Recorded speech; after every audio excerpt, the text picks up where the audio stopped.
গত রাতে আমরা সংবাদ পাই যাত্রাবাড়ি এলাকা থেকে যে জাকারিয়া নামে একজন ব্যক্তি, যিনি পটুয়াখালী জেলার কলাপাড়া উপজেলার পায়রা তাপবিদ্যুৎ কেন্দ্রে সাব কন্ট্রাক্টরের কাজ করে, তিনি যাত্রাবাড়ি এলাকা থেকে অপহরণ হয়। তো তার স্ত্রী তখন থানায় যায়, যাত্রাবাড়িতে একটা অভিযোগ করে এবং সাথে সাথে আমাদেরকেও অবহিত করে। তাৎক্ষণিকভাবে আমরা রাতেই আমাদের টিম ডিপ্লয় করি এই জাকারিয়াকে উদ্ধার করার জন্য, কিন্তু রাতের বেলা আমরা শেষ করতে পারিনি, অপারেশন চলমান ছিল।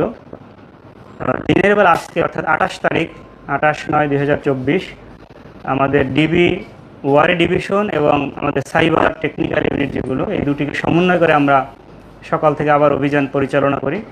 বিভিন্ন সময় তারা লোকেশন পরিবর্তন করে। এই অপহরণকারী চক্র জাকারিয়াকে নিয়ে কখনো মহাখালী, কখনো গুলশান, কখনো কেরানীগঞ্জ, এভাবে তারা চেঞ্জ করতে থাকে অবস্থান।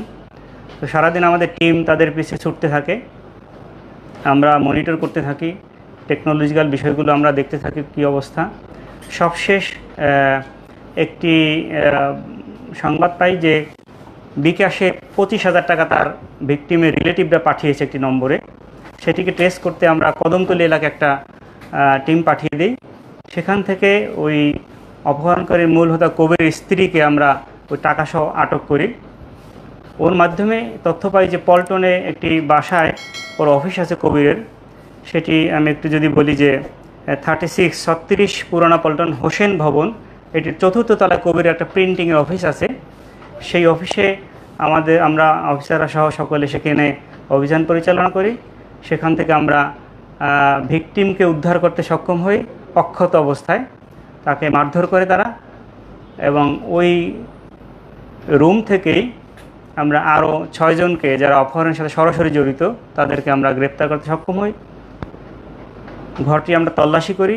তল্লাশির এক পর্যায়ে কবির যে টেবিলটা ব্যবহার করত তার ড্রয়ার খুলে আমরা 2টি বিদেশি পিস্তল, 18 রাউন্ড গুলি এবং 4টি ম্যাগাজিন সেখানে পাই।